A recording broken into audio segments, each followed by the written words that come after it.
Good evening. I'd like to call this, November 8th meeting of the Manhattan City Commission to order, please.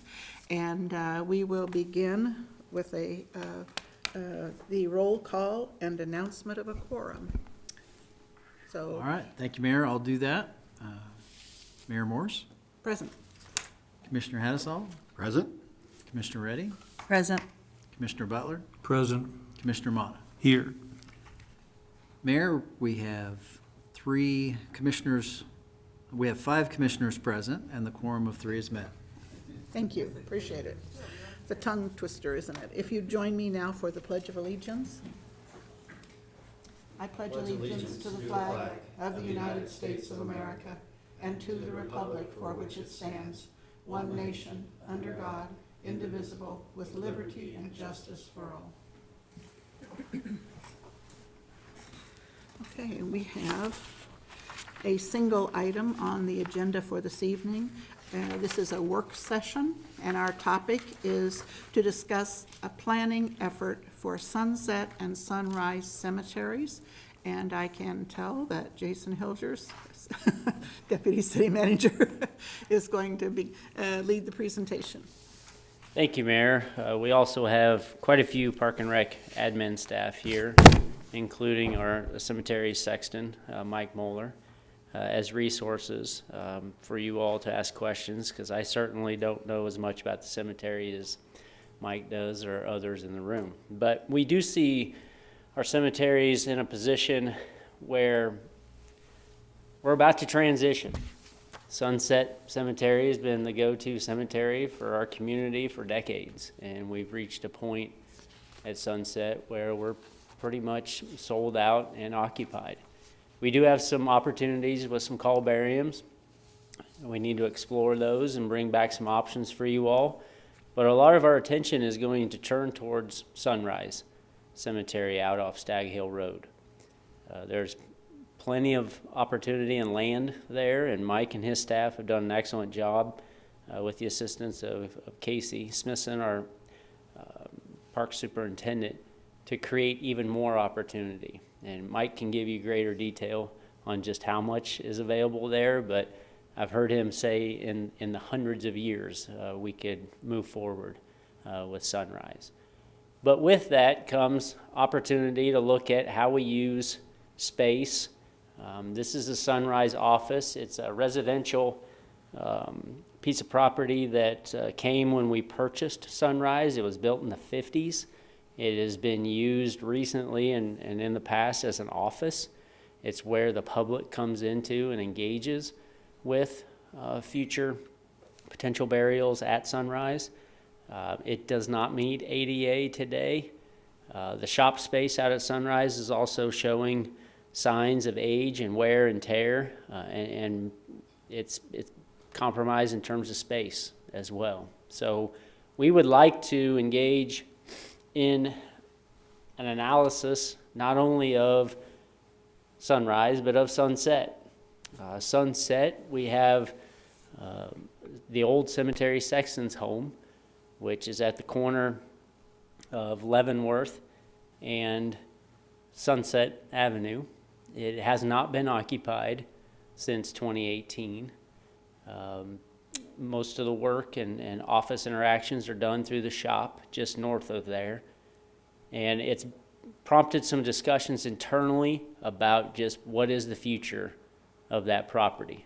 What opportunities are there? And I would remind you, as we did in the memo in 2018, the Historic Resources Board, on the heels of a study, a historic district study, recommended the house be applied for the register. It wasn't, and it still hasn't been. But if we start this conversation, that topic will come up, and we'll need feedback and guidance on if we're going to pursue disposing of the site, selling it, just how much of that site. Do we put it on a register before we do sell it? Do we protect it like we did the community house, since it was a historic asset in that deed restriction? It needed to remain on the historic register. There's a lot of opportunities to talk through on that house, but it is one of the big reasons we wanted to come to you all and talk about it. This is the interior of the home.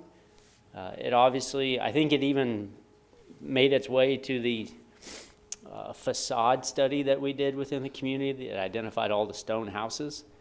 This house would have made that list as well, in addition to just the historic nature of that Sunset Cemetery area. This is the interior, a few pictures just to give you a feel. I'm not sure of the square footage. Mike, I don't know if you know offhand. 1,100 maybe? Okay. Right around 1,000, yeah. And then the Sunset Shop, obviously we're getting squeezed there too. Machinery's just getting bigger. It's just, yes. Is the house and the shop on two different parcels of land, or did we sell one, keep the other? Yeah, and those are options as well. Let me hop to Riley County GIS.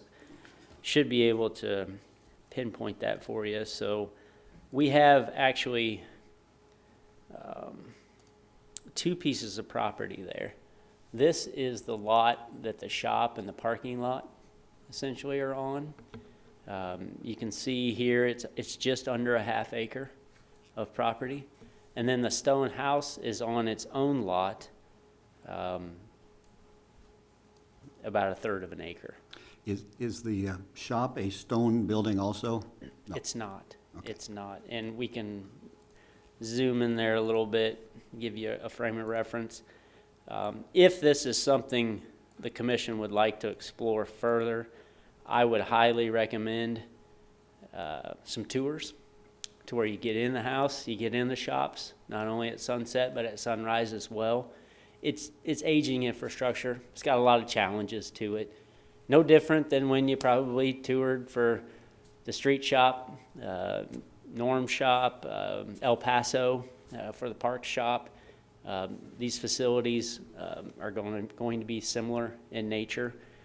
We have talked through some opportunities with these two lots about one scenario.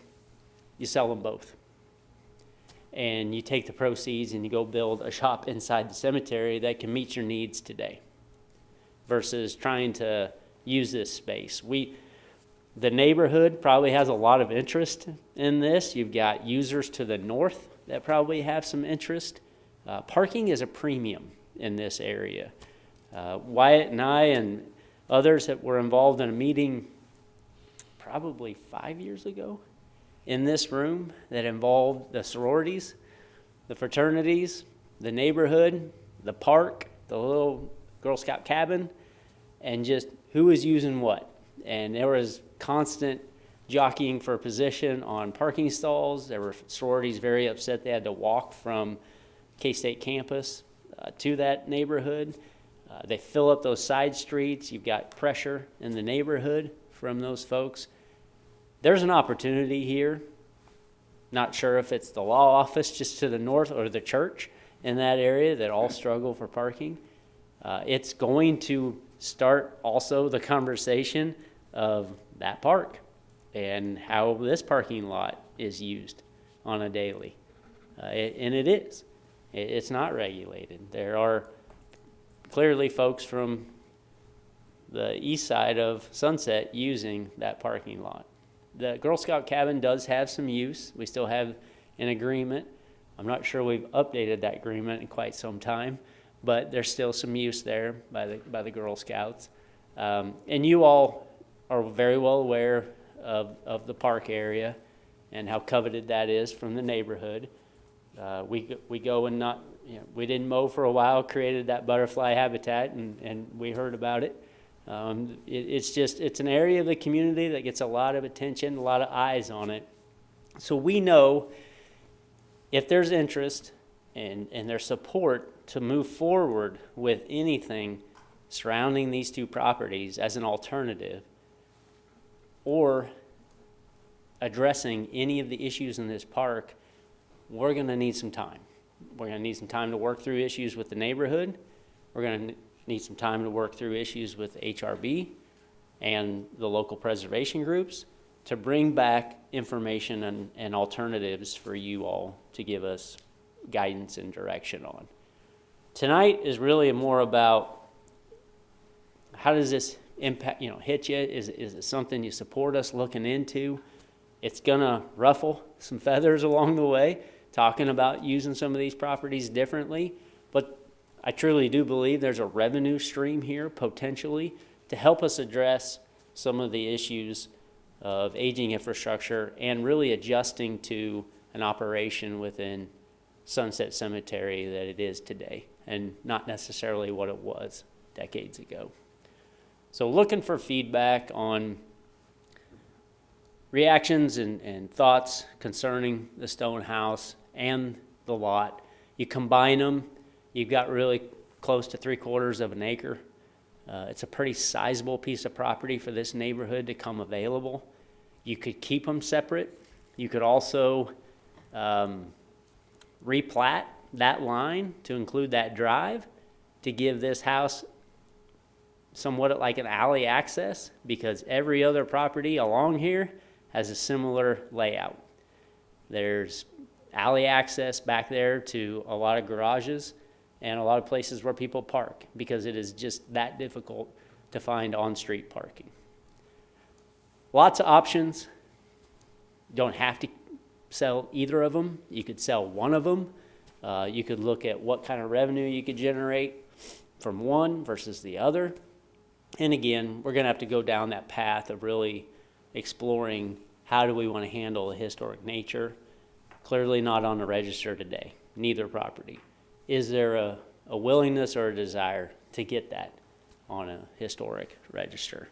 Is the area to the east on the historic register, and this property just isn't? Did we opt out somehow, or there's not one up there?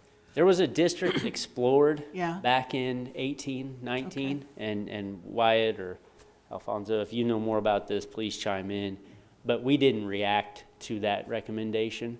There are other ways for people to get on registers, and they could have done it It independently. wasn't formalized? Yeah, I'm not All right. familiar with that. No, I They just- wouldn't have been city property. They would have been other I just property. know there was discussion, but I There were. didn't know how it ended, or couldn't recall. And I think COVID hit, and it kind of Okay. stopped the Everything conversation. stopped. Exactly, and now this will bring it back up. Sure. For sure. There's no parking on that house, the Sexton house? Just on street. Okay. Yep. And that's why, Mark, I mentioned bringing that driveway potential. That would allow somebody to do something behind. I think it would be good for us to have a tour. I can't tell, I mean, I have been in the shops. Yep. And I've not been in the house. As we think about what to do, I'd also like to think about, as you think about not using it anymore, where would we put it? And what are the uses that are already in the cemetery? I know there's a brick structure, and I don't know if it's still used, things are obsolete over time. So I think we would need an orientation to the whole of the place, just as we think about it. I agree, and I think Mike and Casey and Wyatt and Alfonso would be happy to work in some tours. Internally, we've talked about some space on the western edge of the cemetery, West Edge, the western edge. which is, Right along the wall by the school. Yeah. Just keep on Oh. going west. This is the western edge of the cemetery property. so is it used now? No, it's an area where potentially you could Okay. talk about a facility. Because I've driven, you can drive back into the cemetery, Correct. but I don't know what's beyond that over to the edge. Well, it would be part of that network that you're on driving Okay, around. I see. But it's just a piece of property that At the there are back. no gravestones. It's really rocky. Uh-huh. Could be a place where you could put a shop Okay, I and, see. and store your necessary equipment and operate out of. Because this cemetery will be used less and less, it doesn't need to be the full-blown shop, right? I Well, mean, the shop needs, it'd just be about taking care of the grounds. Yep. Yeah, So it just needs to be big enough to hold the equipment and facilitate that. And Mike's got some good ideas, and we've talked about them before. The above-ground columbariums, there's space at that cemetery for some of that. That takes investment, but there is that revenue potential. And we can bring back some of those scenarios where Just in rough numbers, may take about $10,000 to build one, but you might be able to generate around $24,000 in revenue. So they have that kind of margin between your investment and what your potential revenue could be. Those are things that need to be explored as well. And Sunrise also. Sunrise has that, it's really where the growth is going to take place, and our community is going to become more familiar with. It's where the majority of burials are happening, where new plots and new families are looking for areas. They're dealing with Mike out here. Mike offices out here. He's hopping off the machinery and taking care of the grounds to accommodate the public here. As you pull in and you experience it, it very much feels like a shop. It very much feels like a work area. It's not all inviting for the public to engage in that service. We want to create that environment. He's got a lot going on out there. There's columbariums here at the corner. There's a natural burial area he's designated. We've created some internal networks and roadways. So this cemetery really is set for the future. We're fortunate in that regard. He's done a great job, along with the department, in creating this space and continues to facilitate that growth and opportunity. But just setting it up from an office and a shop perspective moving forward.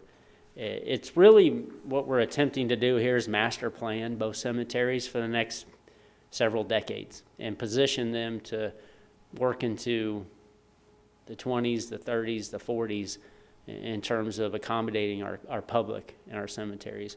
Obviously, the joint maintenance facility is moving a tremendous amount of service into a shop to bring it up to modern day specs.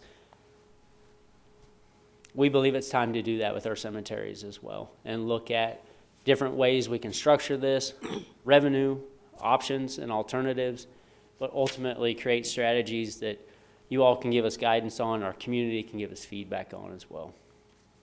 Jason, I think, I drove around it a little bit to see everything.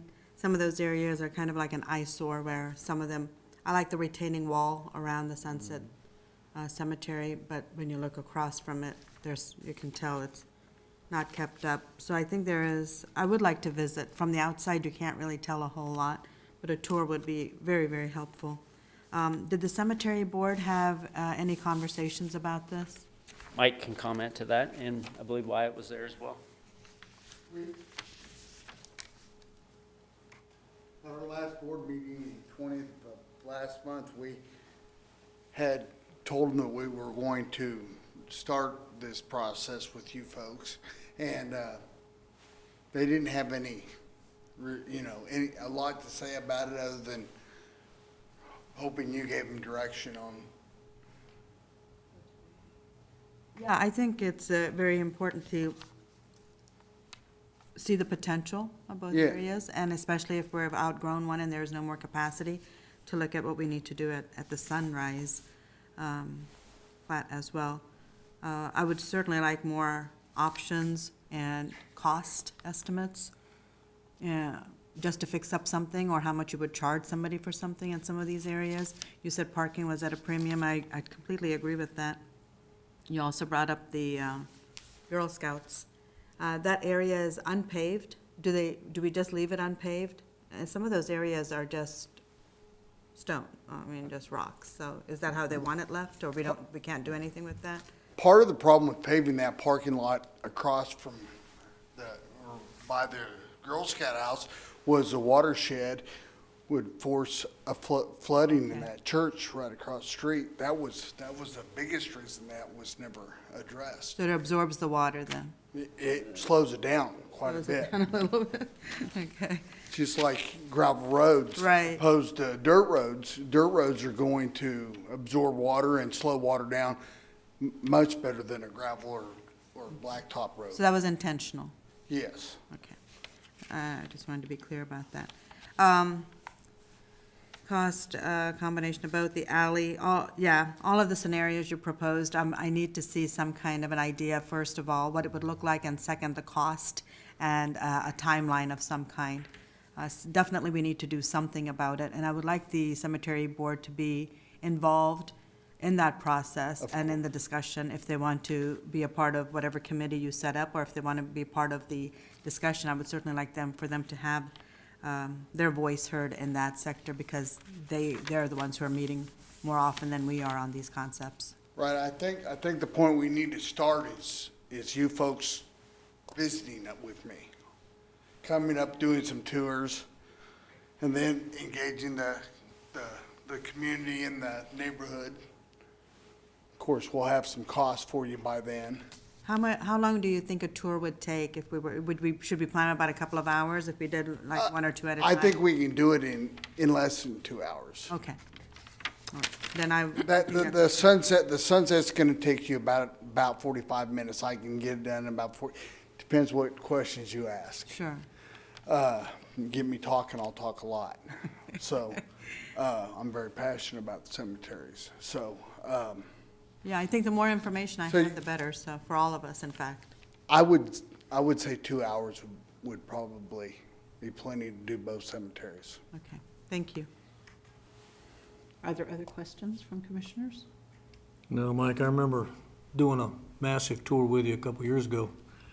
You know, when we did the columbariums at Correct. Sunrise and then the green burial spots. And so you probably have pretty good data on those columbariums, because that, you know, we've had a couple years on that. So that'd probably be similar data if we did the same thing at. Sure, at- sure, at I can give you Sunset. costs of Yeah. what it took to build that Yeah. and where we're at today on it. I think it worked out pretty well, right? It's paid for itself. Okay, and that's what At we had, I this think we had point. planned back then when I worked with the cemetery board on that. Correct. So, being pretty familiar with it, you know, and I know your shop, and we went over all kinds of details Yes. on the funerals. I think it would be a good idea to basically sell both properties and then take the proceeds and allow you to construct what you need. And that's, That's the position I'm in, but again, I spent quite a lot of time, you know, walking around there a couple of years ago and just seeing exactly what it takes, and we went over details in minutia, you know, on it, as I recall. And so that's where I'm at on that, and I understand the historic thing, but my thought is, I wouldn't pursue that. Let somebody buy it, and if they want to put it on the historic register, they're welcome to it. And divest ourselves, and I've felt that way for years, that the city should take these properties that are just not doing what we need them to do, and divest ourselves of them and get them back on the tax rolls, and then take the proceeds and upgrade what we got. And it is, and I agree, it's time to do that for the cemetery, for sure. So I'd say I pretty much agree with what Wynn said as far as selling the properties and how to handle the resource part of it.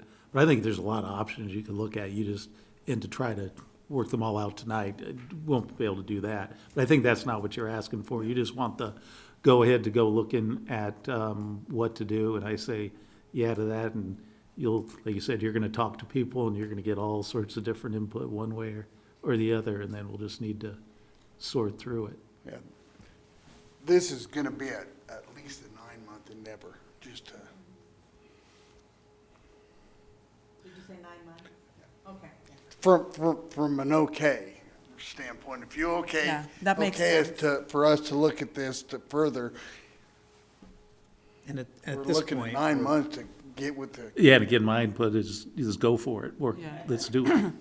at this point, we're looking at doing it internally with the staff we have. I think that's accurate. That's what's been discussed, so it's, would take longer with us doing it than if we outsourced it. But it is something that, you know, and that's gonna look at, you know, realistically, Sunset, tons of history about our community. I mean, I'd encourage you to read the attachment of the study. There's a ton of history of the original owners of the Gimbel property and how they are the instigators for the house that we have there. And so it's just, it's gonna forever be a memorial park that is in the city's name and the city's obligated to maintain without a revenue stream. So those are things like long-term, I'm talking, you know, so do you keep the roads like they are and keep them travelable, or does it become a walk-in park? I mean, those are all kinds of issues, and that long-term maintenance. So introducing some elements like columbariums into that park that brings in revenue streams and Mike's point about, yeah, the Columbarians paid for themselves, but they're not paying for any of the other operation of the Sunrise Cemetery. So those are part of that as we get into cost recovery, more than just in Parks and Rec, even though this is in Parks and Rec, which is not necessarily a typical place for a cemetery to be. It is a beautiful park, don't get me wrong. It's an arboretum, and it's an amazing piece of property. And but those are some of those discussions that we need to have with the community and the neighborhood and the historic folks. So I think it is going to take some time. It's time we should take to have those conversations. So hopefully we get it right at least for a couple of decades, and then they can talk about it some more. Do you want to form a committee of some kind, or have some experts from the community instead of just having 2 or 3 people on it if you want?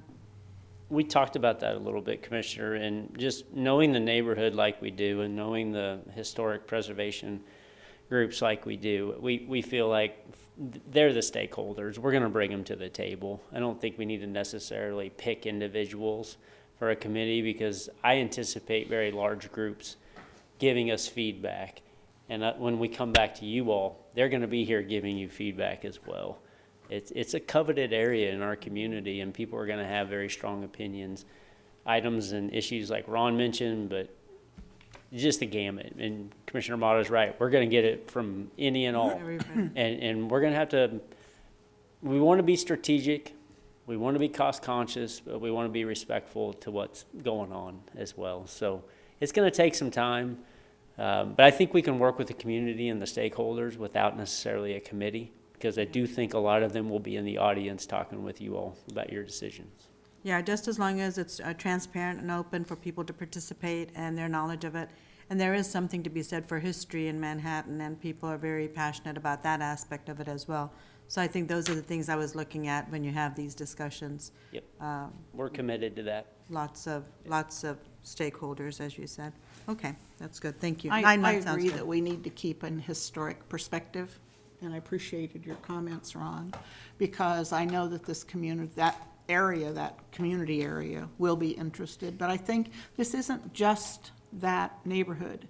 This is the whole community. These cemeteries have served the entire community, and it's a very special place. So, death is something to factor in here too, and the emotional attachments. So I would like to make sure we do it right.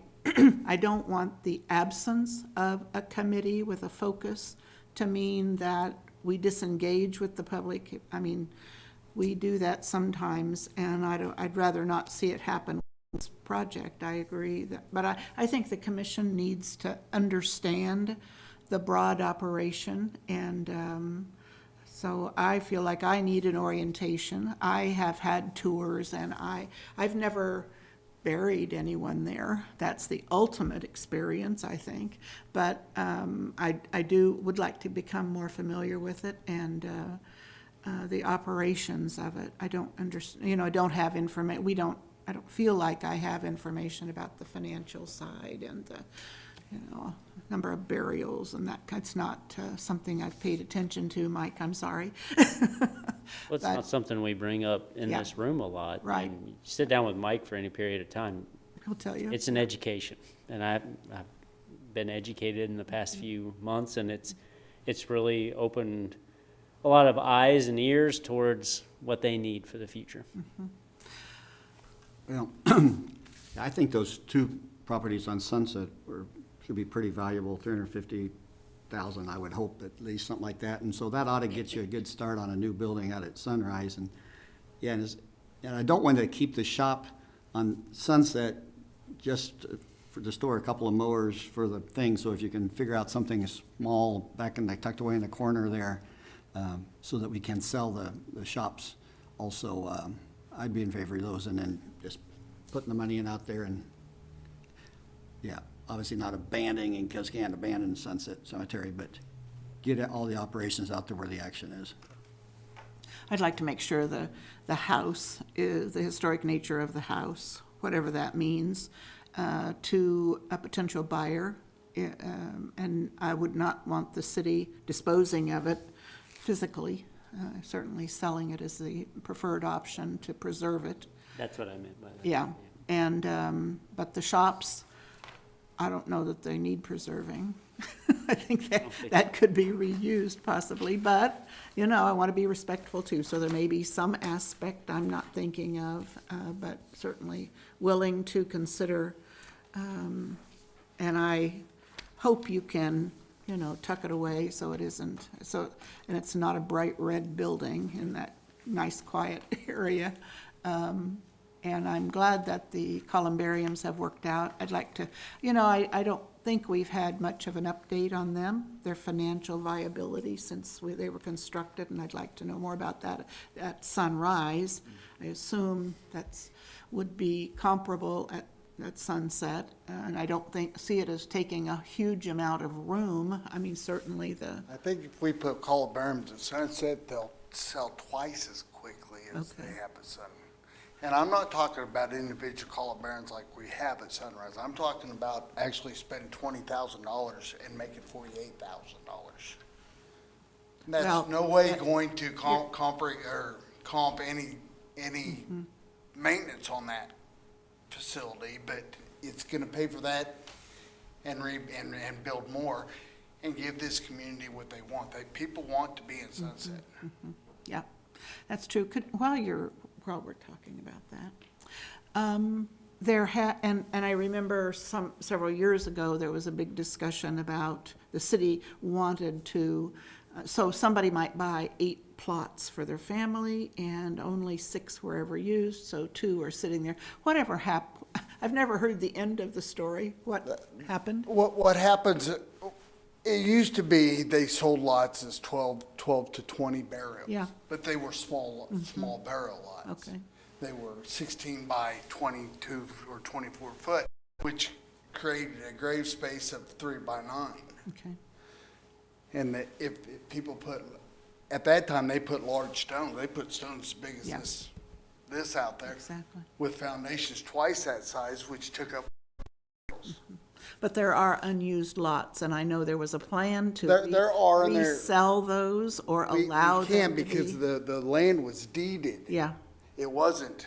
so that never worked, that discussion, that plan that the city presented never worked out. But we never followed through with that because, Okay. for one, I haven't been there 50 years, and it's a 50, you have to be there, no, nothing can be done to that lot for 50 years. I'm okay, I just didn't know how it ever turned out. Right, So that's what I but was that's asking how that works. for an update. What was Right. the end of that story? How'd it work? Okay. So it has. Other cemeteries hasn't have done worked. that, and a lot of them have got themselves in the court systems due to it. Okay.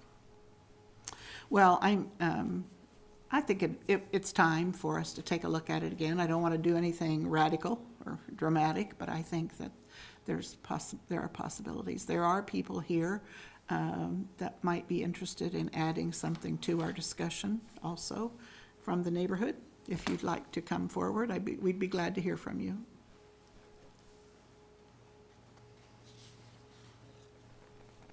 Commissioners, Bruce McMillan, 1920 Sunset Lane, and we really appreciate your discussion this evening and the opportunity to at least have an opportunity to discuss this briefly.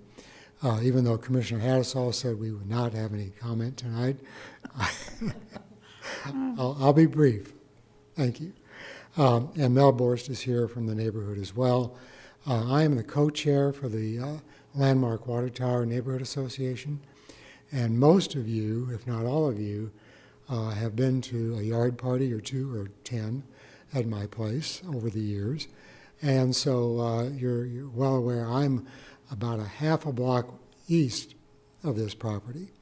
And we appreciate the opportunity, as I said, and only ask to have the opportunity to have conversation with the commission, with others that are interested parties in this issue.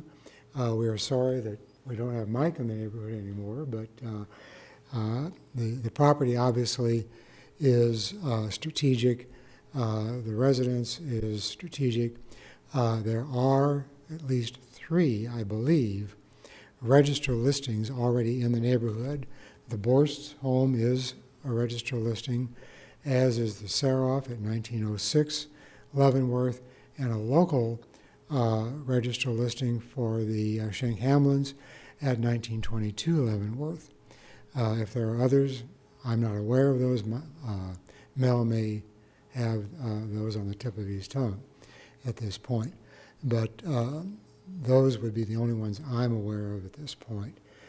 Adding this certainly would be an enhancement to the neighborhood, but that is to be decided down the road, and we understand that. So I'll answer any questions you might have, but we would appreciate any opportunity for the neighborhood association to be involved in conversations and ultimate recommendations. So. I don't know. We're taking it all in, I guess, tonight. I don't know that, I have no questions. Do you? Okay. Thank you. Thank you, Bruce. Appreciate your interest in historic structures over time as you have worked to add on to some churches and, yeah. Mel, are you here to speak to us tonight?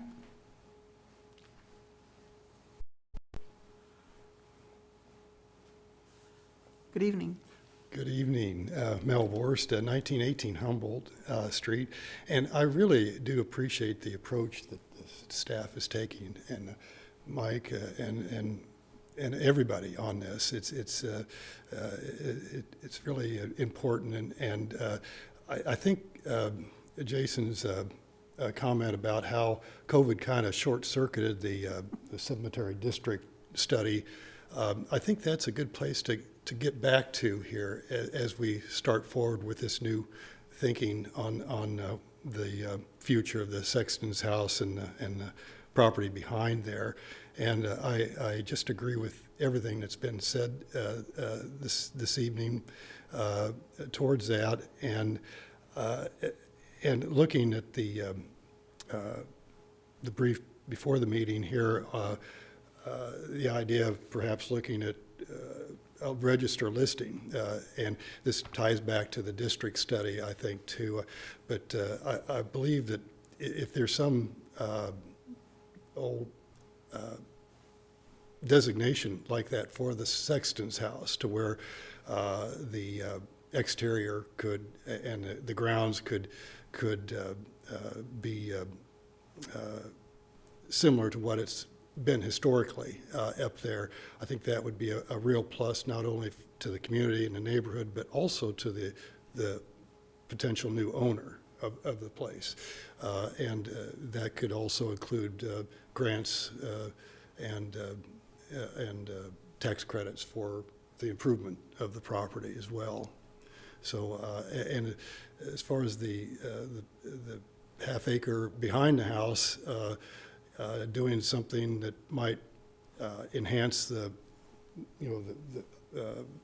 enjoyment of the occupants of the house. I think, Jason, you mentioned the driveway and things like that, I think are really important considerations as well. And there is some pavement there for parking already, and so I think there's a lot of potential here, and really appreciate the approach on everything. Thank you. Thank you. I do have a question, Jason or Mike, about the cemetery itself. Does it have an historic designation as a cemetery, or, I mean, it is from the beginning type thing? From my understanding, the community, that house was built for the purpose it served up until 2007. Yeah, I'm not talking about the house or the shop. I'm going to talk about the cemetery itself, and if there's ever been an historic consideration. So the district study that's been referenced Okay. references the entire cemetery being a component of that district. Okay, There's certainly enough historic elements within that the study cites. yeah, Whether it's the stone walls or the entryway feature and some of the other facilities and some of the mausoleums, and just there's a lot of history in that facility. So I'm not an expert in designating different components of a cemetery. I'm not either. Typically, I think that's why the recommendation was that it would all be part of a historic district. And Do there- we have, commissioners, have you seen the historic, this district study? So that- it's linked in your memo tonight. Okay, all right, okay, all right, thank you. Appreciate that. I need to back up and read it. You can tell. Okay. And how soon do you plan to, maybe update us with maybe some of our work sessions, just with a 15-minute update on different parts of this instead of waiting till the very end? Would that work? Yeah, I think we'd really like to get you your tours. Yep, So you'll learn a lot more about the cemetery. And then we'll also start to engage those groups. The HRB is going to have a strong recommendation for you. The neighborhood's going to have a strong recommendation for you. We need to get those meetings and those stakeholders involved, talk through some concepts and alternatives, take down that information, and really build a master plan, strategic plan for our cemeteries, and start giving you that in draft form. I think Mike's right. We got some work to do. We've got some engagement we need to do. We're about to hit the holiday season, so we're probably into 23 with this conversation, really, with any real content. I think the meeting tonight and the presence of the public, the word will spread and there'll be interest, and we want to make sure we do this at a time when people can attend and participate. So we'll probably take a little bit of a break till we get to January, but mid-January through spring, we'll be engaged and be in touch with you all. will the public have the opportunity for a tour also? I mean, I can see, we're talking about commissioners, we're talking about city staff, but there may be people in that neighborhood who haven't lived there 40 years or something that would be interested in, I have no doubt Mike's going to get a lot of requests to Okay. see the inside of that stone house. okay, all right. But there could be others that want to, I think he's got a presence in both cemeteries. He can facilitate the public. What is it that you're thinking with regard to new facilities in Sunrise Cemetery? And it's really about positioning the office and the shop, like we mentioned. Right. Both are occurring there today, but the facilities are tired, and we need to position. We're going to bring something forward that talks about how we want that cemetery to function for the next 20, 30 years. Okay. So it'll have some concepts for new office and for alternatives for the shop. Okay, because I wondered if you're going to renovate the house or add on- 1952 house, probably not going to try to do that. I think we're Okay. better off Okay, potentially I starting just over. wondered. Yeah, Yep. all right. Did you have a question? Well, Ron, what I was going to say is the location of the house and the building at Sunrise a good location, or is it kind of in the way? No, it's not something we would want to feature. I mean, right now, it was the farmhouse on a big expanse of land, and we developed around it. If we were designing it, a blank piece of land, we'd have never Put it there. created those facilities at that location. So the plan would be to put them, It would, ideally, that would be to put it on an edge somewhere out of the way. But also, and it may be that the shop and the office isn't together either. We haven't had that discussion, because you do want something that's fairly convenient for folks to come visit. Right. And engage with a lot sale, and sometimes those are not wonderful situations. And so it needs to be inviting and pleasant, but at the same time, the shop facility is really something where you store a lot of everything. So those two aren't really compatible too well.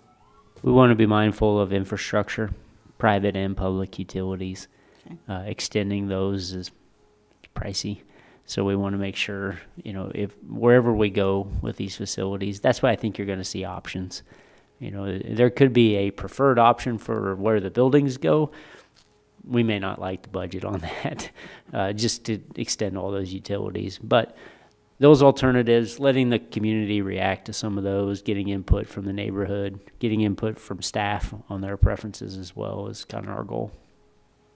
Jason, I'm not sure I remember seeing an attachment to the document. I saw the PowerPoint. I didn't. Could you just send the attachment? I'm not I'm not sure it was there, but if it was, I'm sorry if I missed it. No, it was referenced in emails internally. We thought about putting it in, but we have it. We will get it to you as Yeah, if you can commissioners. send it, that would be good, because I don't Just- remember seeing yeah. it. And it's something we pulled because we just didn't want that to dominate the conversation. We wanted to really talk about this from a 30,000-foot view.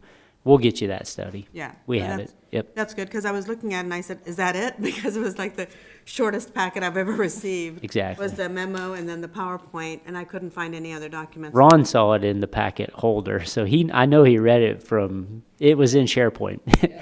We didn't put it in the packet. though. I was gonna say, So Yep. if you can send that, that would be great. When he reviewed it, it was Okay. there. and my Because I was copy looking is, for more.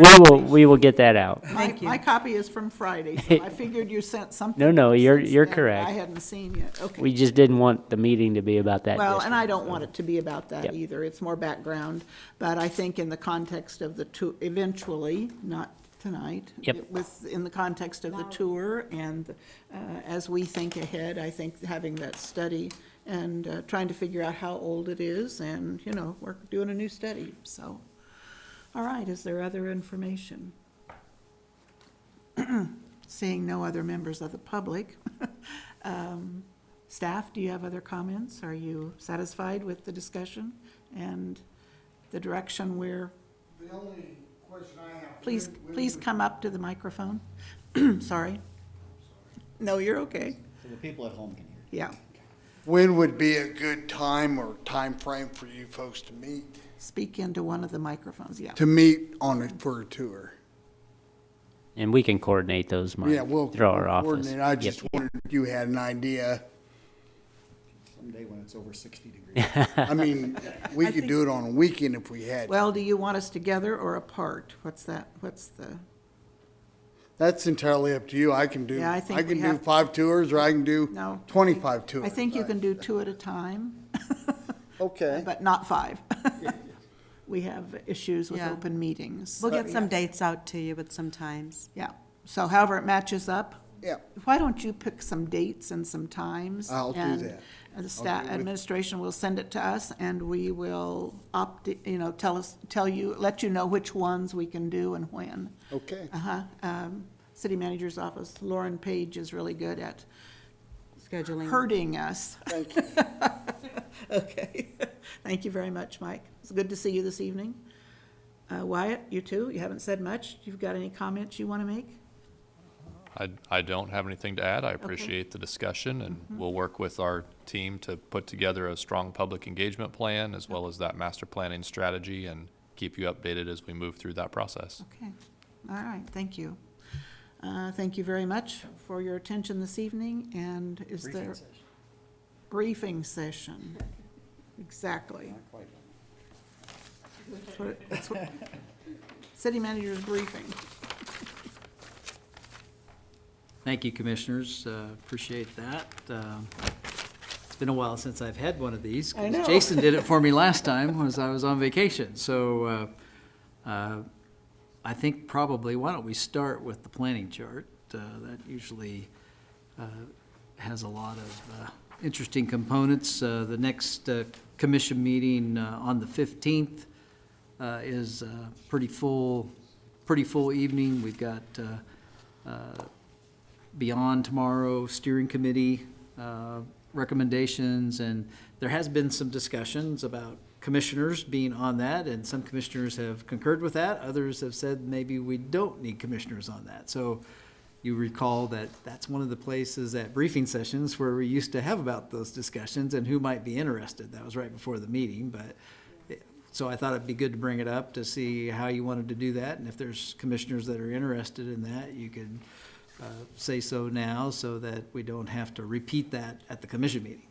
I think typically they have a better conversation when we're not present. I'm gonna opt out. If somebody else wants to be on it, that's fine. I'm out.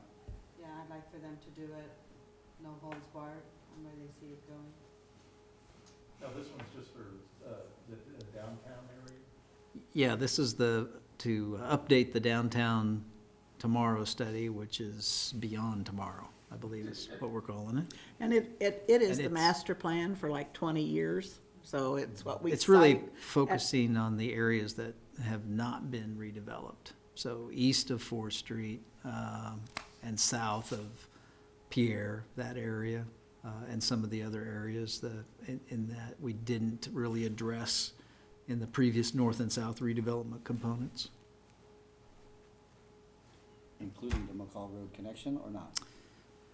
I'm not thinking it went beyond Bluemont, but I'm not 100% sure that we've determined that totally yet. But yeah, that's an area that certainly is an area that needs to be, for sure. And it will be incorporated into the comprehensive land use plan. would be. Once it's completed. Yep. So it'll be our guiding, as part of our guiding documents. Do you have an interest, commissioners?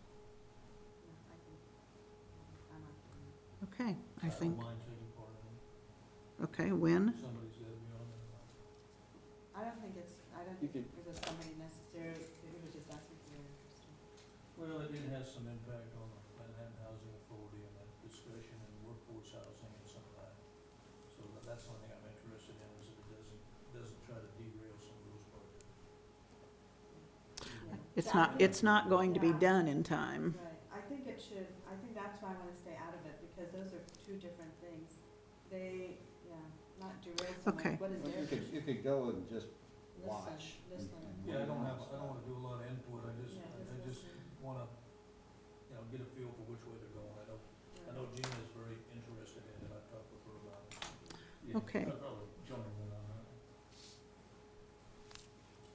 Okay. Next.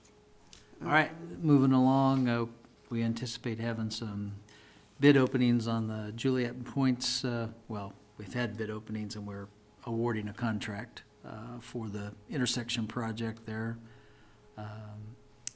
College Heights water line improvements, this is College Heights between Denison and Sunset. If you've been on that stretch, it's pretty bad. But that's an undersized water line, it's been on the list for a long time, and so the water line's out in the middle of the street, so we're gonna have to tear the whole street out and rebuild the street as well, so there's different funds that are involved there, so we're doing some storm sewer improvements as well.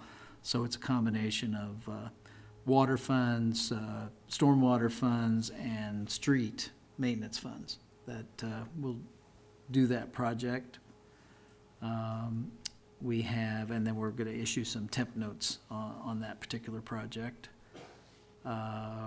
We've also, you will recall that we had a three-way agreement with Kansas State Foundation, Kansas State Athletics up on the North Campus corridor to design 2 detention ponds north of Kimball, behind the agronomy farms.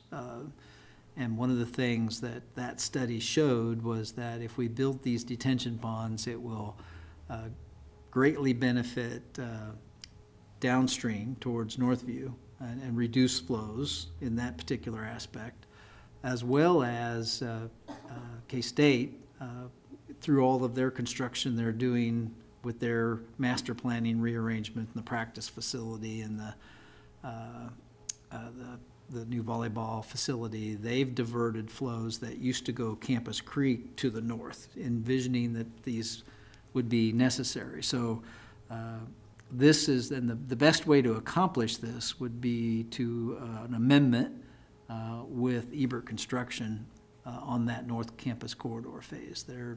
They're specialized in earth grading, they've done a lot of our detention structures, and so we'll have a proposal and a contract amendment for you on that. Again, that's a 3-way split for that particular project. Which one is this? Is this the authorized project and financing?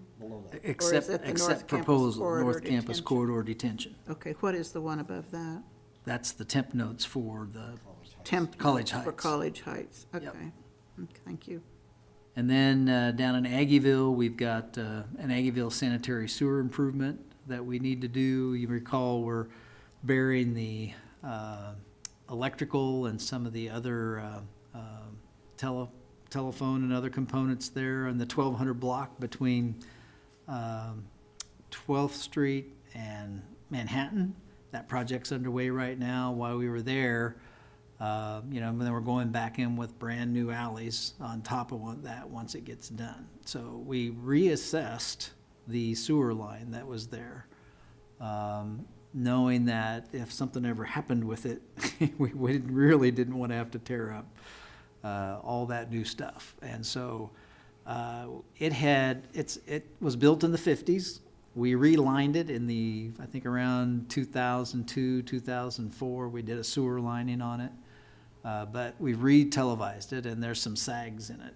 So there's some low spots. And so it's predicting that, I think we're good for a decade or two, but if it ever goes, then you're tearing up all of that infrastructure to fix it. So we're recommending that we replace it now. And so we'll have a proposal for you to do that. That's the Morrow to Laramie Alley. Yes, yep. The next one is the grant funds. It says 600 block of points, but it's actually on Fort Riley Boulevard. So it's some funds that the Flint Hills Wellness Coalition has some access to, and it's specifically designed to help fill gaps in pedestrian walkways. And so that's what we have out on Fort Riley Boulevard between MLK and Westwood. And so it's about $298,000, which is about our local share of the match for that KDOT grant. So this is a resolution to apply for that grant with the blessing of the Flint Hills Wellness Coalition. We'll have several license renewals with regard to that. The next one there is, you might recall when we were doing the annexation of the MCM property for the Scorpion project, there was some right-of-way that was identified on that south end of the track next to US 24. And so what this is the MCM is deeding that additional right-of-way for future intersection improvements that are necessary. It's just a straight deed. There's no, we're not having to purchase it. The property owner is donating the right-of-way, which was part of that original negotiation. Tributary Stream Management Plan, the selection committee and staff has negotiated that contract for that streamway management plan process to begin. And then on the general agenda, we'll have the final design for Back 9 and the Aggieville, their funding and all the different aspects for the contingencies for them to move forward and us to transfer the property because they've met the contingency. And part of that is presenting those findings to you all in a public meeting, which is part of what this action item is. We do have the pre-development agreement ready for the Manhattan Housing Authority to proceed. We've hammered out the direction and the discussions and the contingencies that Commission gave previous input on, so that is, will be there for your approval. So on you the will 5th and Pierre. actually have specific information to give us now about what the proposal is? And a pre-development. It's a pre-development yeah. agreement. What is, how much less is that than a development agreement? A lot. There's a lot of contingencies, so. I just want to mean, know, I mean, no one has ever said what it's gonna, the whole of the project, so that's what I'm interested in. So you might recall that they've indicated that they didn't want to spend the funds to design a project, not knowing a specific project, with engineering and architecture until they knew where they had Nobody a site. does, yeah, So- sure they didn't. There's a lot of contingency. It does involve a transfer of a portion of the lot. Has provisions for them to utilize the other portion of the lot during construction and putting it back. And so, That's part of a development proposal. Right. So, okay. One thing I would like to know is what is the actual, like on the Back 9, we know what the value of that Aggieville parking lot is, the market value. I'd like to know the market value when you come back to us with a proposal about what the market value is on the parking lot at 5th and Pierre. Just as part of what you present to us, I'd like to know that. Okay, you said Back 9 in there, but you didn't mean Back 9. No, with the Back 9 proposal, we have a market value Okay, I estimate for understand. the parking lot. I would like something like that for this one on what the parking lot value is. That's all. Just a request, not a big deal. Mayor, we can get you an estimate. I don't think Simmons Company would be able to generate something in a week. We would be able to, though, look at what they did for us for the Art and Light. In addition, what they did for us for the Street and Fleet property. So it's going to be recent appraisals for property nearby, but we won't be able to get an official appraisal for that lot in that short period of time. If you want that for the final, Yep. we could do that, because that's months away. But for next week, we can at least get you An estimate. an estimate. That'd be good. I just think we ought to know. And we don't yet, so. My parting comment that night was long-term lease for the land. Is the development agreement more of a buy or long-term lease? The lease option generated so many issues that we've proposed a pre-development agreement that transfers half the lot. Okay. We do that because there's so many hiccups that come along with maintaining that relationship long-term. If the property gets to a point where they can't use it, I think we're 40, 50 years down the road. Yeah. Having us as an owner of the property leaves us responsible for a lot down the road in the event they don't invest, they don't put money back in it, they want to divest themselves. And there's just a lot of strings that come along with leases. When you look at the lease for the property of the mall and that long-term relationship, there's just so many things you have to address. If you're going to enter into that type of relationship, typically we're seeing a benefit back to the community to do that long-term.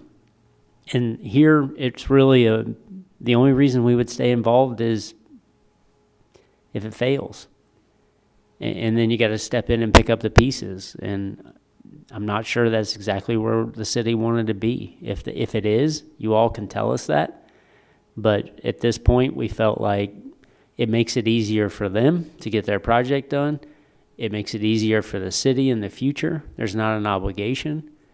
If we get half the lot and we can keep it for parking, we felt like that was a benefit back to the adjacent area. And having half the parking lot still gives you an opportunity to redevelop in the future with any of the other adjacencies. So, and just separating it and calling it what it is, it's an acknowledgement that this development is a priority, and let them develop. But when you look at the leases that we have with HCW down for the conference center and the parking garage, they're complex as they are with the mall. And you have to anticipate all things, maintenance, things not working out, just how you're going to handle that property in the future. This gives it a clean break. So when you say, Jason, when you say clean break, we're giving it to them? That's the way the pre-development agreement reads. It would transfer the property, and they would move forward with their improvement if they're awarded those tax credits. Yeah, I think it's extremely important to know the value of the land, like the mayor was suggesting, as part of that discussion, because it's going to be a long, lengthy discussion. Even after they apply, we don't know what kind of tax credits they're going to get. The building itself, they said anywhere from $10 to $25 million. So there's a lot, and I'm looking forward to reading what that plan looks like, because I'm not in favor of the project on that site for just a variety of reasons. So I look forward to reading the plan that both organizations have been working on. All right, thank you. We've got, next item is the audit presentation, so that all turned out very good. Took us a little bit longer than we would have liked because of some of our other component parts not being ready, but we're ready and it's a good audit. So then we're bringing back the fees for the parking garage in Aggieville for continued discussion. Recall Katie said that part of those 2-hour on-streets are in an ordinance, so if we're going to change those to match, we've got to do 2 readings. So even by bringing it back right now, we're still looking at the second meeting in December before we can finalize it, so we've got a lot of signs to make, if we're still gonna try to get our new fees in place by the first of the year, which is what we'd really like to try to do, so. On the first meeting in December, we've got a fee in lieu of stormwater policy. Is that something that you want to do? You've had some discussion about it. Remember, this is a fee in lieu of. We've kind of done it on a case-by-case basis. This is the actual policy to put in place. And so it would be first reading, but if you want that on general, you can kind of let me know what you think about that. I'd like for you to just, I know that mostly it's commercial that asks for fee in lieu. But I'd like to know if an ordinary citizen can ask for something like that too, and how that would work. So that's, just keep that in mind. I'm gonna ask that, I'll ask that later. Sure, so At the event. So Okay. it's not just commercial that gets the break or not break, whatever, if it's advantageous. Yeah, and then really that's determined by the extent of the development. I know, but- So usually a residential structure wouldn't trigger the requirement.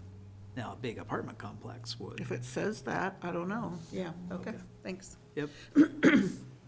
Then second reading on the parking that we just talked about. We've got some concrete. Part of the grant award was on K-18 or Fort Riley Boulevard. So hopefully we'll have some good bids on that one.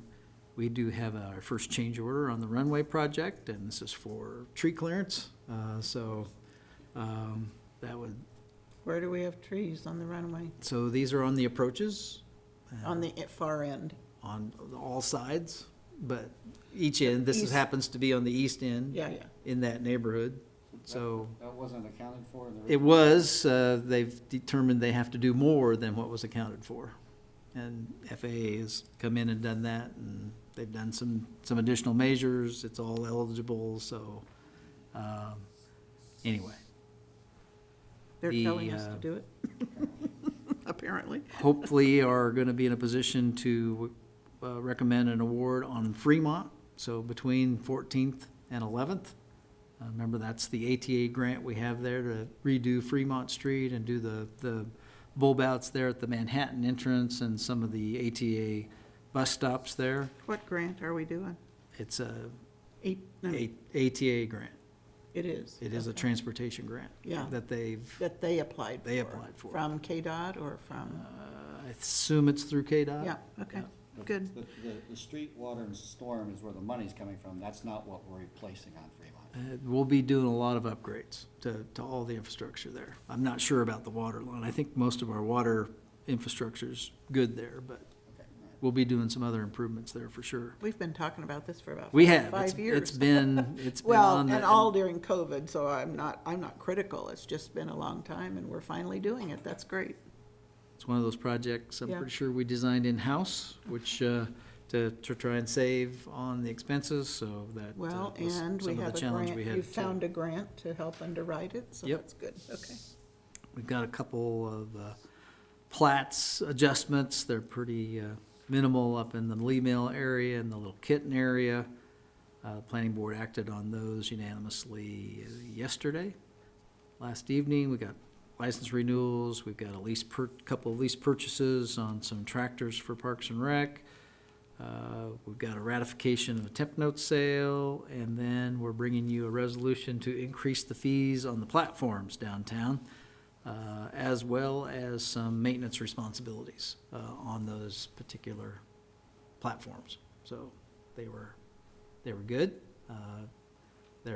We're starting to need some maintenance on them, and we don't think the city should provide that maintenance. We think it should be their responsibility, and they're kind of have a higher value. That was kind of a startup cost for COVID, keeping it reasonable. And so we think we should try to start collecting a little bit more on that. I'm glad you're not asking for new ones. Thank you very much. There could be some requests for some new ones. I'm not in- We'll I'm not- see. There I'm may not be some, interested. there may be some that move around. Not when interested they, in more. See some of these fees. I did have Couple public hearing items there. Those are also fairly minimal changes. Well, the first one is anyway, with the Miller Parkway townhomes. It's just a sign. We are anticipating on the second one there, a request from the foundation for building 3 of their office park for industrial revenue bonds. So we anticipate an application coming for that. 3 buildings? It's their building 3. Oh, building number 3, I see, Remember, their okay. master plan has actually 4 in that office park. Do they, when they build those, are those already tax exempt, property tax exempt? So it depends on their use. This is my understanding, this is a commercial, much like Building 2, which is almost entirely on the tax rolls. And so, I remember with Building 2, there was, I think we had about an $800,000 commitment in loan proceeds. They're asking for IRBs with some tax abatement Right, consideration. yeah. But they're not Not- asking not us, incentives. they're not asking us for $800,000 this No. time. Thank you. No, Okay. and I just want to be clear that they're not property tax exempt. A lot of the, They are not automatically, no, the foundation, it just depends on the use. And their Right. intention here is for it to be a commercial building. okay. Well, what makes them worthy of IRBs and not having to pay sales tax and stuff like that? It's if it's a commercial deal, if I was gonna go build an office building, could I get IRBs for building an office building that would have some offices and a restaurant in it? Could I get IRBs for that? Yeah. Okay, well, that does it. I'm not gonna do that. As long as I'm eligible for the same stuff they are. We will point out in your action that your current policy, it doesn't prohibit, but it has concerns with IRBs and abatement being used for anything that might be in competition for another use in town. So you're gonna have to address that when you see this application.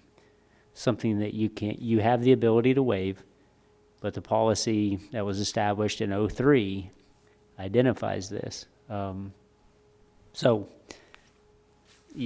Ron's accurate. I mean, there's a list of things that IRBs qualify for. I mean, you issued them for Genesis, but it was just for the sales tax exemption. There wasn't a property tax exemption with Genesis, and we've done it for a number of other businesses Meadowlark, I remember. and buildings. Hotels, okay.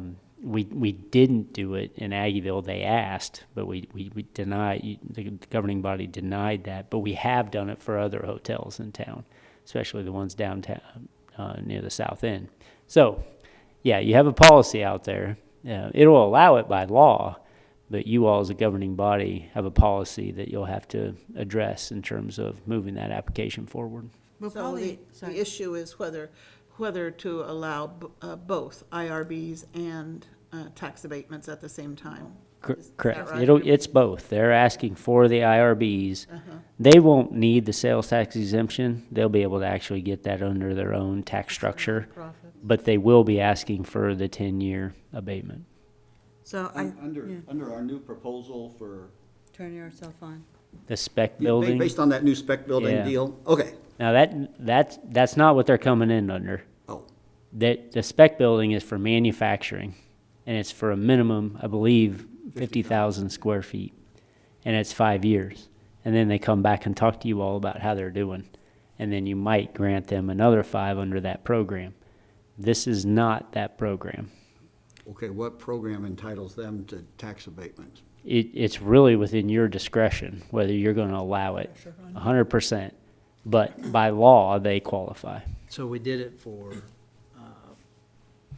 Civics Plus. Okay. It'd be a similar situation there. Because they're bringing jobs or investment in the community or something.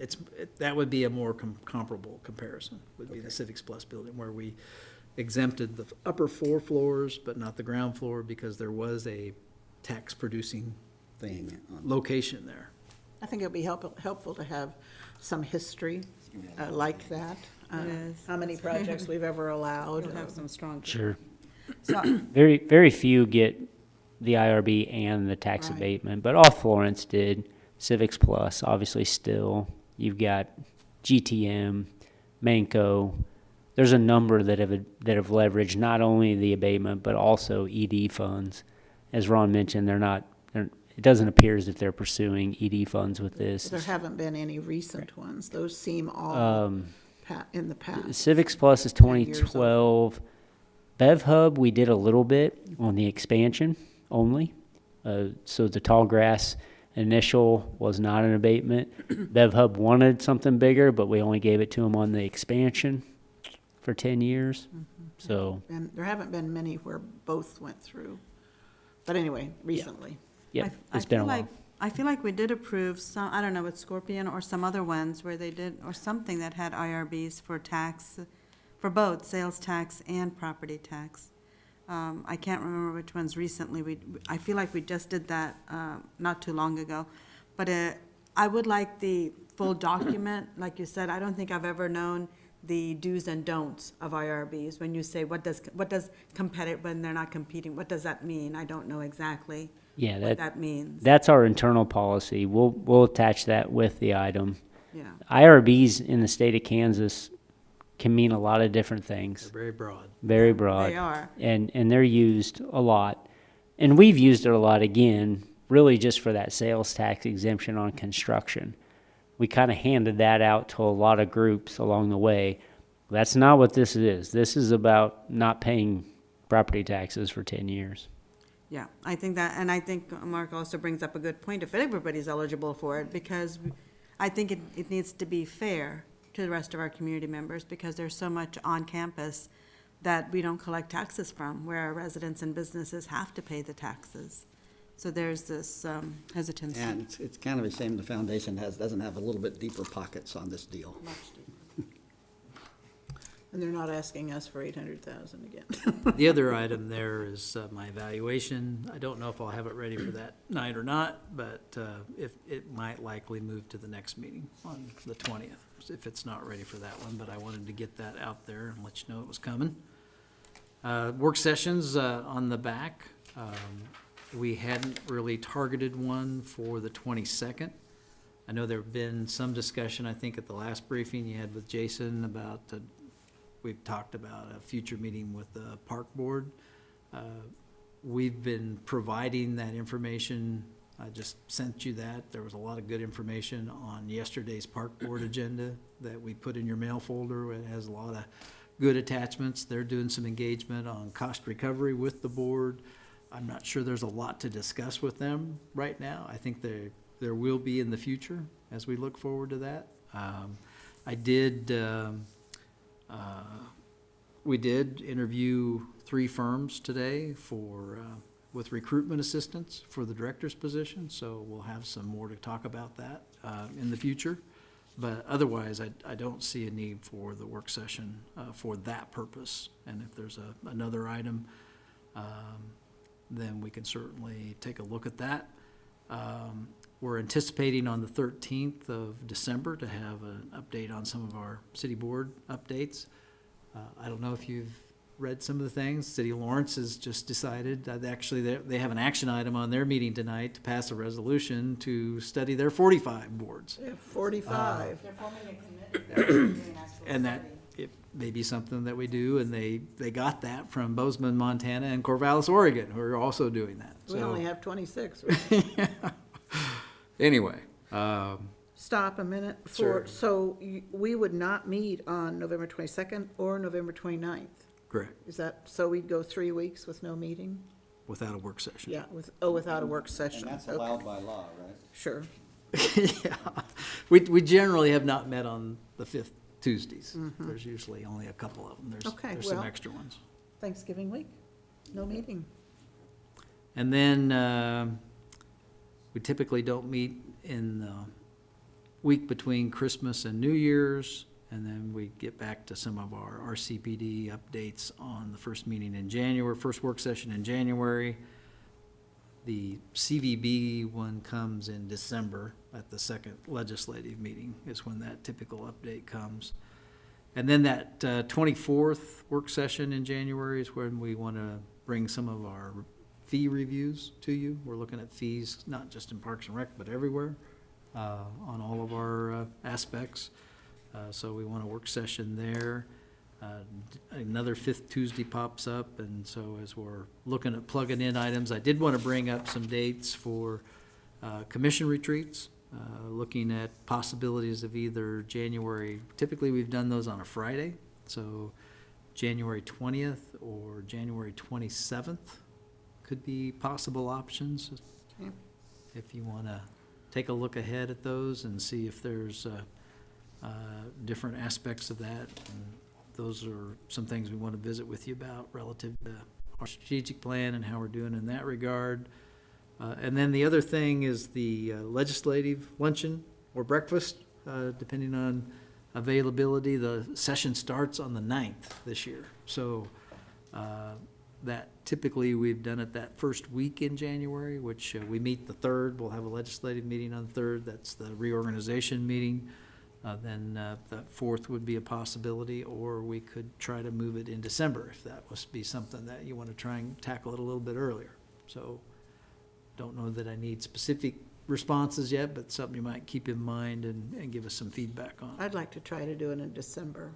I think things happen too fast, right, at January 3rd, January 9th, and the legislature starts, and I'd rather have the legislators have an opportunity to spend some time and talk with us, rather than dash out after, if they can come. I mean, we've had that happen too, where they can't be there. All right, While you were gone on vacation, we canceled the January 17th meeting. I heard about that, something about that. We may have to, we usually pass, well, we do a notice about when all our meetings are for the month, for the year, I mean, for 23, so we may have to publish that as a different one. So was that a concurred upon consensus? No. That was just Mark. There are only 3 commissioners. It's not going to be dependent on how the football showdown goes, or may make it even more important. Might be. Or there might be one person absent. The mayor can't be absent. I'll mute it on my, You should, you're pro tem. All right. Few other items. We did provide the updated information on the law board selection process. We redid the form, the questionnaire a little bit, and then we talked about the process. Did that all look okay with everybody?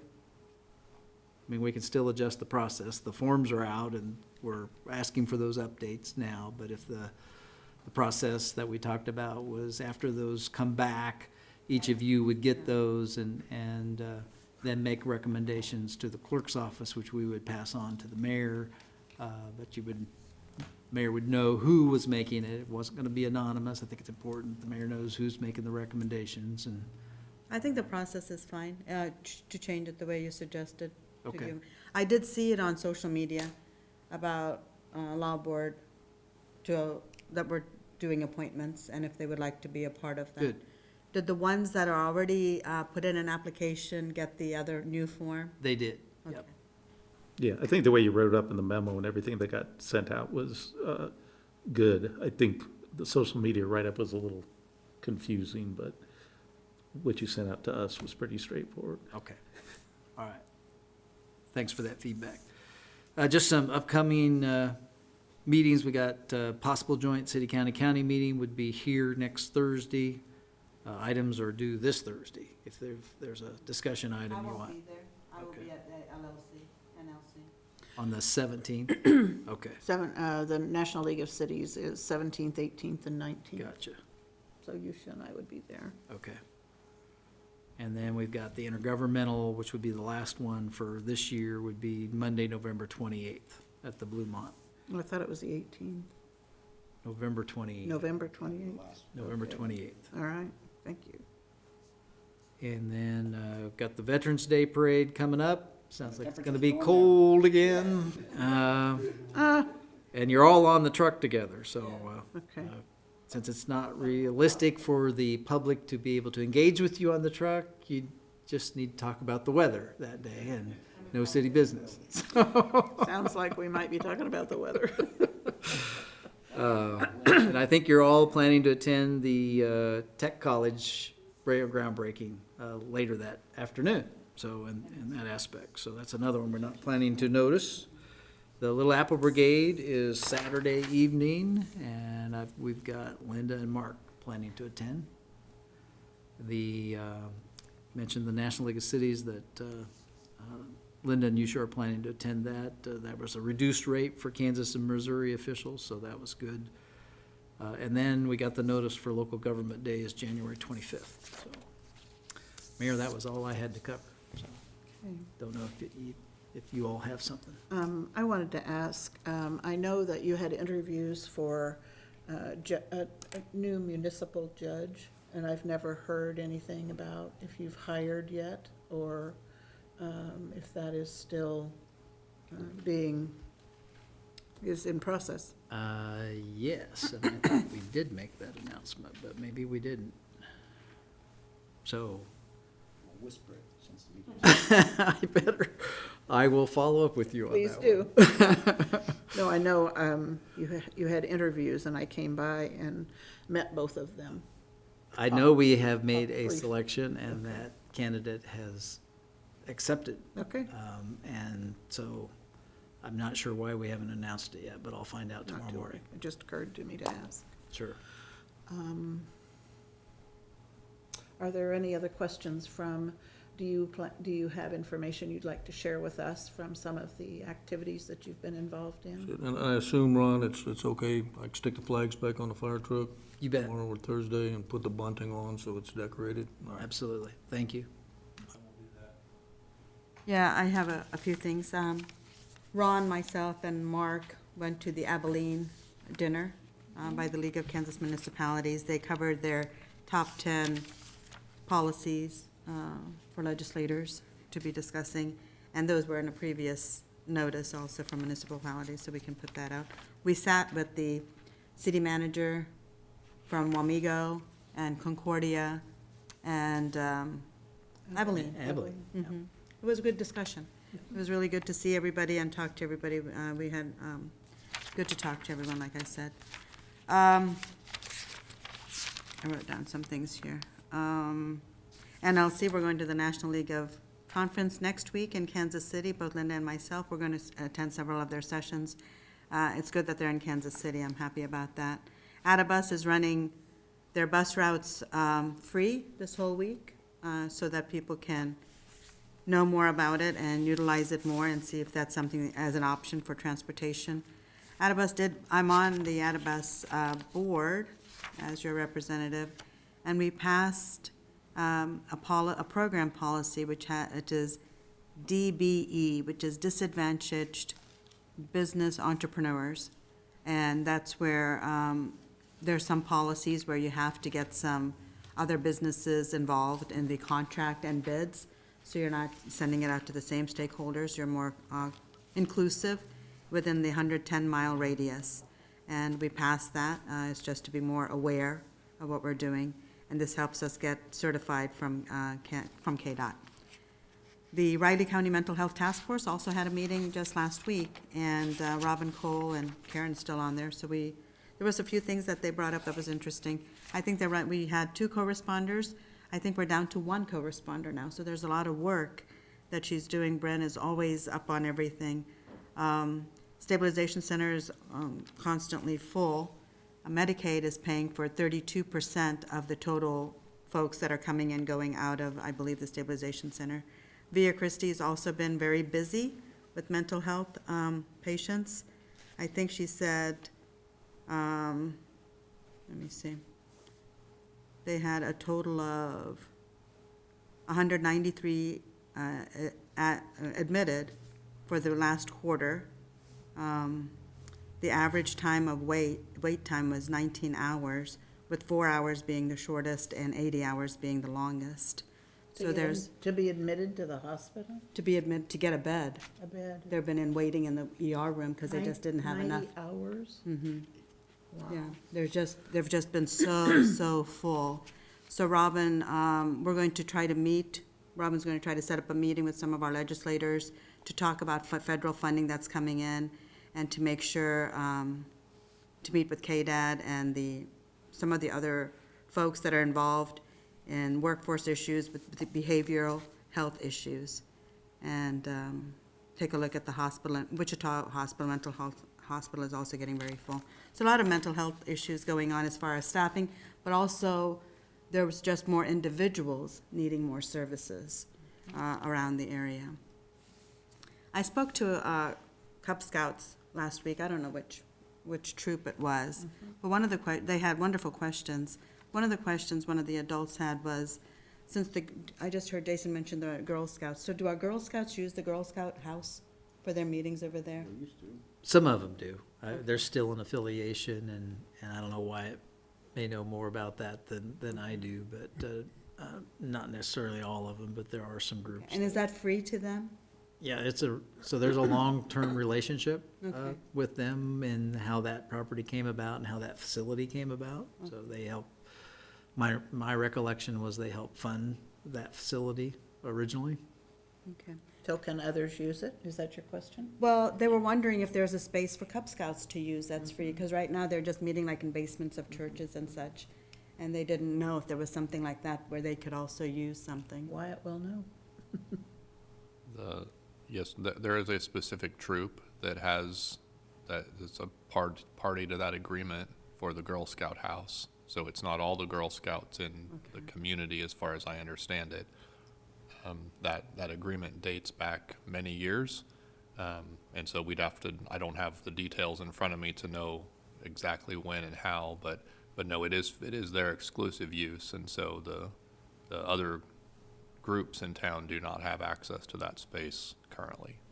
Because someone from their alumni helped with some funding, or they had some kind of a financial contract? Yeah, or- I think I'd need to look into that history a little bit more to understand how that group came to have that access.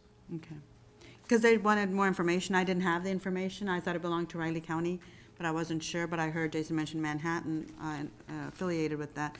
So I would just like have more information about that, just to see about how they can also have different free space to meet.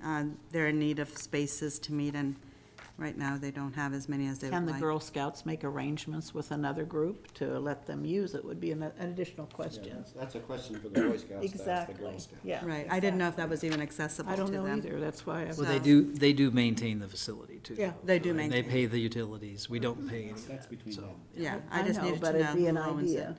And, yeah, I just wanted to say I saw the law board stuff on Facebook, so we'll see what happens from that. And the holiday stuff is going up in downtown, and a lot of excitement. That's it. And Blue Earth Plaza is we're having footings installed to tie the tree down, right? Correct. I did overlook, we made round 2 of the financial dashboard. I didn't know if that was, You felt like that was better, but I haven't looked at it. if you got additional feedback, still not there? It's better, that the one thing I was trying to get, like you have the expenditures and revenues for 2022 year-to-date. But one thing I wanted to look at is to look at the year-to-date budget compared to the year-to-date actual. Because that's where they said we're gonna tell, like, for example, take Parks and Rec. If we're like $1 million under the budget or $1.5 million, that raises our question, do we still have a staffing shortage? Or are we giving the services that we thought we would, type of thing, because we could see how we are against that budget. And then the same thing for the revenues, because then we could say, how much revenue did we think we were gonna take in compared to how much that we got? And that would give us kind of like a P&L running year-to-date budget versus year-to-date actual. Yeah, and we show the expenditures, but we don't show you necessarily the budget. And Right, you give the actuals for both. Yep. We don't have the budget for both, so we can line those up to you. the budget to date is always, I mean, we could do 75%, which Well, my assumption is you're budgeting by month on what you expect to happen in that month. I mean, Park and Rec's the one that just gets so difficult because you spend so much money in the summer. Well, right, but don't you budget more money in the summer than you do the, Yeah, I mean, there's a year-to-year evaluation of, your experience, the Month by actual month, versus the sure. budget. But yeah, I'll talk with Rebecca. We should be able to get the budgets in there. I took the note and got to her about a week or two later and probably just, didn't get that one. okay. My So- bad. So John's question is would a year-to-date budget show, or does your budget on expenses go, take the end of the year total budget divided by 12, and each month is actually the same? He was wondering, does it go up by 5 times, June, July, August, and then go back down to hardly any of the last? We do what John's asking for. We look at it every month. It's in a different document. It's in a 6-page, very detailed, trying to get this thing into a front and back. We have that. We look at it monthly. I'll let Rebecca know that's what you're after. I don't think we put that financial report out for the public to consume. It's more of an internal document, but again, we can get it there. And it really does it by percentage. It's just gonna take this 75% of the budget. That's where you're at today. This is how much you've spent. Right, but if last year July was one of your highest numbers, I just Yeah. expect your budget in July to be one of your highest numbers. Yeah, and I mean, again, that's what I'm used to. I always had to, yeah, ours is more of an annual thing, obviously, more so than tracking. The month to month you can track prior year, same month. You can sit there and compare that, and we do that a lot, but it's not a here's our target budget for this month necessarily. It's more by percentage of the year, and it's cumulative along the way, if that makes sense. More so than just, we're gonna look at March for 22, 21, and 20 and see how we did. It's more of a cumulative budget, revenue expenditure compared to budget and actuals. So, but I think we can get there for you, but it'll be based on the percentage. That's what we look at, is so you don't do a ground-up budget where you say, not on a monthly basis. oh, Not on a monthly. It's a cumulative through the year. So when we look at 33% of the year, we'll look at the first 3 months and look at how we're performing. But it's not per month. We're not comparing month to month because our expenses, they will vary, even seasonally. but everyone's varies. But seasonally, we're so impacted by the weather. I mean, all our utilities are impacted by the weather. Parks and Rec's impacted by the weather. So a lot of our revenues sometimes they'll hold off. They won't happen in March, they'll happen in April, but yeah, we haven't got to the month-to-month basis. Ours is cumulative, and we track it throughout the year. A lot of it is we usually wait till June to truly get a sense of where we're at revenue-wise, and then start impacting the expenditures. Now, the exception really is 17 through 21, because we knew revenues were not coming in. That's So where we some of that started watching history it. isn't as applicable anymore. We started watching it a lot sooner and started cutting travel and cutting other things earlier in the year. There were years where Ron would look back to the organization in June or July and be like, 10% haircut, because we know we're not going to generate that revenue. But once we hit 16, 17, and those revenues just stayed flat, we started altering things as early as January, February too. But we will work on inserting that. Okay, It looks like we're doing well this year. oh, we are. Our It's- revenues. I wish we had years like this every year. Yeah, I mean, So, compared to even 2019, if you take out 2020 and Yep. 2021. 19's we're- actually even, it's Yeah. coming back, 20 You gets come better, back and to 19 21. and 2022, which was yep. our norms, let's say. Yeah, we're gonna end the year, I would say, closer to 11 and a half, possibly 12 million cash balance in the general fund. Last year, we ended at 8.5. So there's a lot more revenue coming in, and our expenditures have gone up a little bit, but not dramatically, but our revenue clearly has. It puts us in a good position to talk about CIPs, puts us in a good position of rainy day funds, Those cash balances are going to be looked upon favorably by our rating agencies. Rena and I have a call later this month. I'm very curious what their reactions are going to be. They don't always get the up-to-date numbers, but even the beginning of the year number, cash balances were a lot better. Yeah. I would like to know what the rating agencies think as well, compared to, they usually look at our debt and our revenue coming in as well as potential. So I would be interested in seeing that. The other piece to the revenue is, we have, you said like Back Nine and the Art and Light Museum and Scorpion and all of those things. I don't know what factor they play into all of that as far as, Yeah, those construction periods for the Yeah. next 2 years will be very good for our community in certain industries. right. It's not going to be industry-wide, but there are certain industries that will do very well with all that construction. And I think the chamber's been trying to put a number to it in terms of between 2022 and 2024, 2025, could be close to $1 billion invested in our community across the board. A lot of different industries that have made announcements. And again, those will have great impacts on sales tax, transient guest tax, just a lot of different activities where transient people come into our community for a period of time. And I do want to have a conversation still about ARPA funds. They've just kind of disappeared for a little bit, or at least the conversation has. I'm not sure where we are with all of that. And I do think it ties back into just your general fund cash balance, and knowing where we're at might give you more flexibility. You know, we've talked about that 2.6 and the fire station out east. Kind of ties into just the dominoes that'll fall when Scorpion comes forward with the development agreements, and we know that type of investment and that type of growth is taking place. We're going to need to get serious about a fire station. So did we already make that decision about a fire station and the $2.6 million? No, just conversation. We haven't even In talked. terms of Okay, because- how that money In could be passing. spent. Yeah, that's one of the things, Yeah. and we talked about PD, and we looked at Yep. other CIP things and all of that. Okay. Yep. One question on the, under the debt section down there. Uh-huh. What are all special obligation? Is that gonna be like the TIF and the star bonds and stuff, or no? Primarily, that's Subdivision. your special assessments. Subdivision. Okay, okay. Specials. So that's, you got specials and you got special obligations.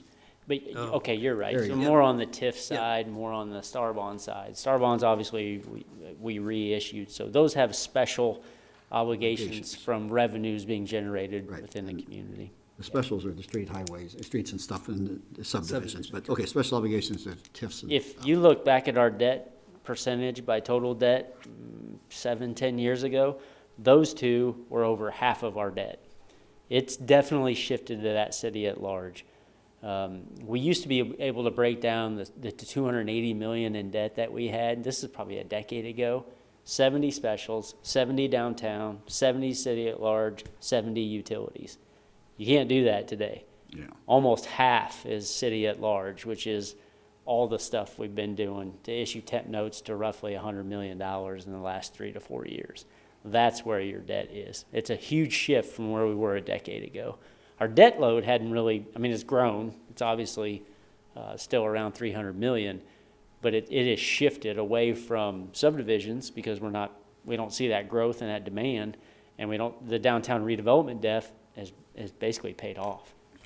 So.